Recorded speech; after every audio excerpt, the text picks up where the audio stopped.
I actually made it. I somehow made it. I've made it to the end of the vlog discussions. I'm gonna be real with whoever's watching this.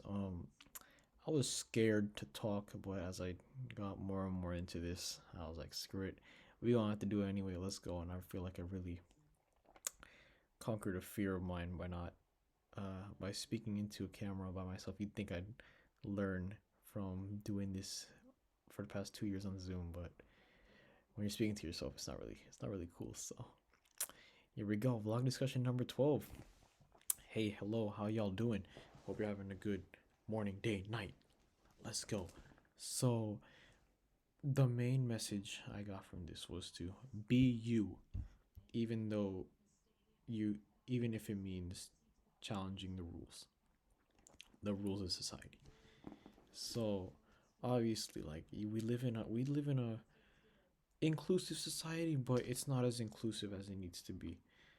Man, there are still older stereotypes that we need to lay to rest and put away, but that'll come with time, and we're gonna we're gonna be here until we get this fixed. And in Daniel Boyd's impression management network setting, it talks about how on your social media page you only post the good parts about your life and what you're doing. So for example, on social media, people will post the best photos of themselves and the best places they've been to in order to impress their followers, but in reality they're living the same exact life as you. So I can actually relate to this. I am guilty. Well, I'm not really guilty because everybody does it, but whenever I post on my social media, it's always about some cool place I go. So I go to like a game, I go on vacation somewhere next to the beach, I'm at a nice place where I could see the city, blah blah blah. But in reality, after that, I go home, I do homework, I hang out with my family, and then I go to sleep, just like every other human being that is blessed to do so. And people, it's not like I don't want to share all of my life because obviously that's boring and that's me, but it's also because like I don't want people to say bad stuff about me because I'm letting them into my life. I want people to see the best parts of me so they'll get the best impression of me, not just I don't want to be lousy, I don't want to be normal to everybody. I want to be different because that's how people remember you. So that's what I got from Daniel Boyd, and an interesting segue into Liz Armstrong's an argument for being a poser. It actually shows how like she embraces being being her. She says that like everybody's a poser, and if you admit to it, that's what's up. So in her writing, she encourages people to do what you want to do. Don't do what your parents tell you to do. Don't do what your friends want to do.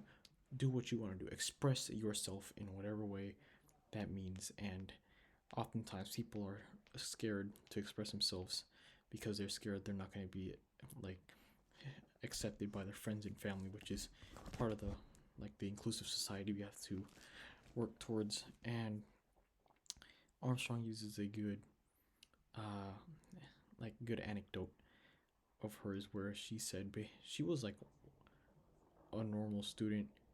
She had sorry, I got distracted by the refrigerator making ice. She was a normal student, like just straight down the line, follow the rules, get good grades, play some sports. And until one day she was like, screw it, I'm gonna be me. So she dressed up like a punk rock artist and started breaking some rules here and there. And she started to like be her and be like the person she's always wanted to be. And although it was uncomfortable at first, being uncomfortable makes you a tougher person. And in this case, it made her her. So yeah, I want to move on to the changing culture part of this. Like, so obviously, as more years go on, we're actually more immigrants are coming into America, thus making white people a minority. And I think this is actually confirmed by the census last year, in which there were more like there were more ethnic people rather than white people for the first time ever, which is actually crazy. So in Hua Hughes, The End of White America, she talks about how like the definition of American is being changed. So originally, when immigrants came to America, they tried to emulate being a true American. What's a true American? Oh, you gotta talk like this in a cowboy accent, and you gotta wear a cowboy hat, and you gotta like tan your skin to be white. And however, as more and more cultures come in, they're leaving their mark on American culture, thus making their things American. And like, if you ask somebody like 30 years ago what the stereotype American would be, you'd be white, cowboy, barbecue. Now, the answer is more diverse. You'll get more diversity because, quite frankly, America is no longer white. America is the land of dreamers. And although we all come from different places, we're all American. And as a result, the definition of American is being changed. Although the definition of American is like being changed, there are still going to be some unwritten rules that we run across. That's just a part of a changing culture, getting rid of the old and in with the new. But you're obviously still gonna be holding on to some of the old because it's been around for so long. Like Maxwell, Malcolm Gladwell actually does a good job of highlighting these like unwritten rules that he's run across while playing sports. So when he grew up in Canada, he experienced his black friends playing like the speed positions, like the ones where you need like to use your body more, while white kids would play like the ones where you need like finesse and like less moving your body. So white people would play like pitcher and quarterback, while black people would play like the more tougher running back, where you gotta slam and hammer, slam the ball. And yeah, this you could see like this argument and how like it relates to real life because the vast majority of athletes in America who play in the main five leagues or the main three I watched, NBA, NFL, MLB, they're majority African American. So obviously you're still gonna have unwritten rules, but that's just part of a changing culture and how we're gonna move because believe it or not, all those guys are American and the majority of those guys are not white, which goes back to my original point of how America is changing and the definition of America is changing, and it's only a good thing because we're beginning to accept more and more different people and turn them into our own.